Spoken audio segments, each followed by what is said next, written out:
Sir जो कुछ हुआ है अभी तक देखिए जो डिटेल्स आई वो आपने पढ़ी है देखिए इसके दम पर क्या कहेंगे आप किस तरह का फैसला माना जाए वोडाफोन आइडिया के लिए।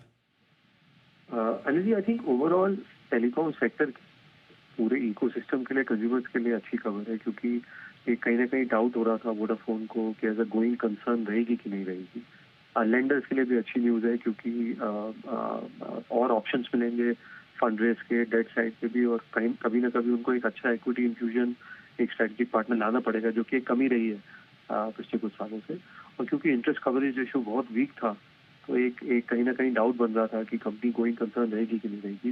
लेकिन अनिल जी, हुआ क्या था कि बाजार शायद ज्यादा एक्सपेक्ट कर रहा था, वो वेवर भी एक्सपेक्ट कर रहा था, या इंटरेस्ट में या पीरियड चार्जेस में कहीं कुछ, और स्टॉक में ज्यादा पाया था। और आई थिंक जो पूरा मूव था वो फाउंडेशन सुप्रीम कोर्ट ने कर दी थी, जब उन्होंने बोला था कि गवर्नमेंट का ये पॉलिसी मैटर है। तो आई थिंक मुझे इक्विटी शेयर होल्डर्स, मैं हमेशा बोलता रहा हूँ, मेरे लिए तो अवॉइड रहा है, लेकिन इकोसिस्टम के लिए अच्छा है, सेक्टर के लिए अच्छा है। ड्यूपोली बड़ा स्ट्रैटेजिक सेक्टर है, ड्यूपोली नहीं होनी चाहिए टेलीकॉम में। सर फिर लेकिन मैं इक्विटी इन्वेस्टर्स के लिए मुझे मुझे नहीं पता, मेरे अभी भी डाउट है। मुझे ये भी लगता है कि कहीं ना कहीं इक्विटी डायल्यूशन भी होगा फ्यूचर में कुछ पॉइंट ऑफ टाइम। नहीं गुरमीत सर आपको क्यों लगता है कि वोडाफोन आइडिया सरवाइव कर जाएगा। मेरा तो क्वेश्चन ही सर्वाइवल पर है।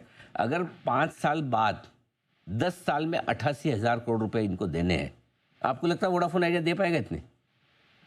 अरे जी, एक्चुअली आप सही कह रहे हैं, डेट एक्चुअली 2 लाख करोड़ से ज्यादा है। एजीआर 88,000 करोड़ है। करेक्ट। टोटल टोटल डेट जो है वो 2 लाख करोड़ के ऊपर है। और मर्जर के पहले, मर्जर के टाइम 40-42 करोड़ सब्सक्राइबर थे, अभी उसके आधे रह गए, आधे से भी कम हो गए। तो मैं अग्री करता हूँ, ऑपरेशनल परफॉर्मेंस में कोई इंप्रूवमेंट नहीं है, बट ये लिंक्ड है, क्योंकि सारा पैसा इंटरेस्ट पेमेंट और ड्यूज में जा रहा है। तो ना 5G का एक्सपेंशन हो पा रहा है, ना ओवरऑल नेटवर्क एक्सपेंशन हो पा रहा है। तो आई थिंक गवर्नमेंट अभी 49% इक्विटी स्टेक होल्डर है। फॉर द टाइम भी गवर्नमेंट चाहेगी कि स्टेप बाय स्टेप हो। और क्योंकि अभी भारतीय के भी 40,000 करोड़ के आसपास के एरिया ड्यूज है, तो आप एक प्राइवेट सेक्टर को ऐसे फेवर नहीं कर सकते। आप एक स्पेसिफिक कॉल ले सकते हैं, या वेवर पे, या मॉनिटरियम पे। तो I think step by step होगा। और जैसा मैंने बोला, अल्टी ऑपरेशनल परफॉर्मेंस इंप्रूव होने की बहुत जरूरत है। तो मैं आपसे अग्री करता हूँ, जब तक एक बड़ा स्ट्रेटेजिक इन्वेस्टर नहीं आएगा, जब तक प्रमोटर इंटेंट नहीं दिखाएगा रन करने की, मुझे तब बताइए तक इवन सर्वाइवल गुरमीत सर मुझे बताइए आप टेलीकॉम सेक्टर पर पॉजिटिव है बुलिश है बराबर है। आपको हाँ जी। लगातार भारतीय बड़ा पसंद आता हुआ दिखा है वो ये भी पसंद आया है रिलायंस जियो भी। आपके पास पैसे हैं आप स्ट्रेटेजिक इन्वेस्टर आके वोडाफोन आइडिया में पैसे लगाएंगे।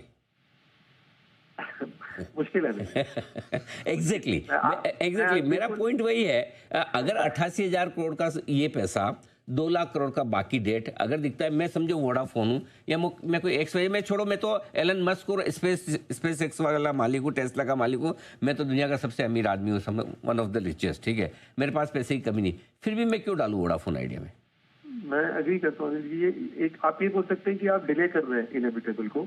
एग्जैक्टली तो मैं अग्री करता हूँ आपसे। तो ऐसा मैंने बोला कि टाइम बिंग के लिए गोइंग कंसर्न रहेगा। और एक बड़ा फंड रेज चाहिए, एक बड़ा स्ट्रैटेजिक इन्वेस्टर चाहिए, जिसकी प्रोबेबिलिटी मैं अग्री करता हूँ थोड़ी कम है। अब एक चीज और मैं इक्विटी शेयर होल्डर्स के लिए आपसे राय लेना चाहूँ जिनके पास हैं उन्हें क्या करना चाहिए शेयर जिनके पास है पड़े।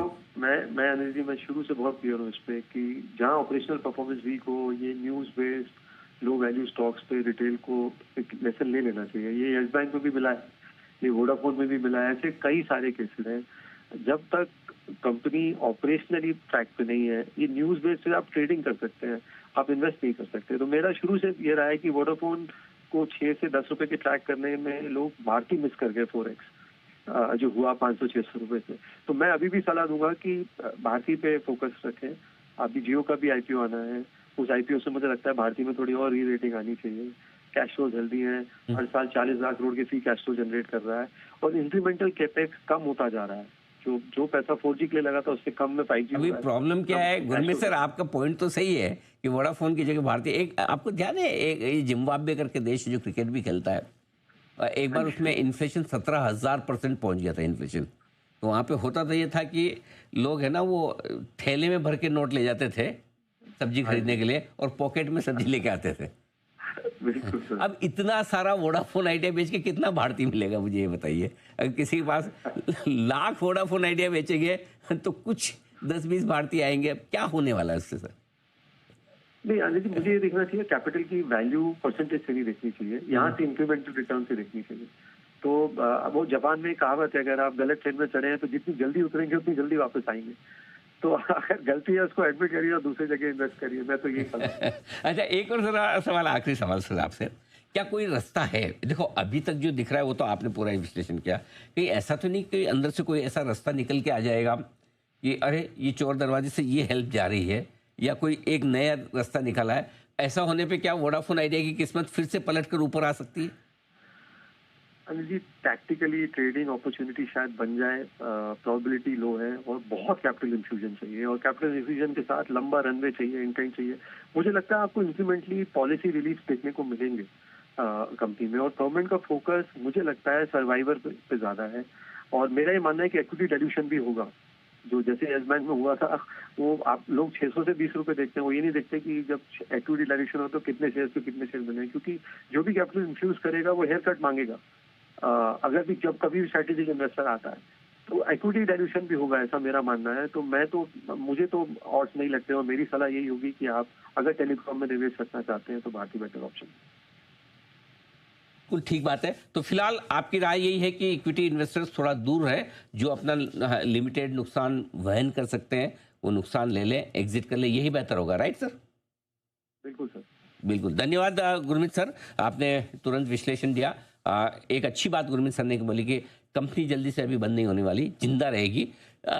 किस सिचुएशन में, किस सेहत में जिंदा रहेगी वो एक अलग बात है, लेकिन कम से कम 5 साल तक तो अभी पैसे देने नहीं है। एक पॉजिटिव साइड पर नेहा सोचना चाहें तो ये भी सोच सकते हैं कि 5 साल में कोई ना कोई रास्ता निकालेंगे, शायद कोशिश करें, हो जाए, निकल जाए तो निकल जाए। अब उम्मीद पे दुनिया कायम है। वोडाफोन आइडिया तो अब तक हमेशा से उम्मीद पे ही चला है, या अभी तक तो 11 से 18, 18 से 7, 6 से 12, 13 सब उम्मीद पे ही हुआ है।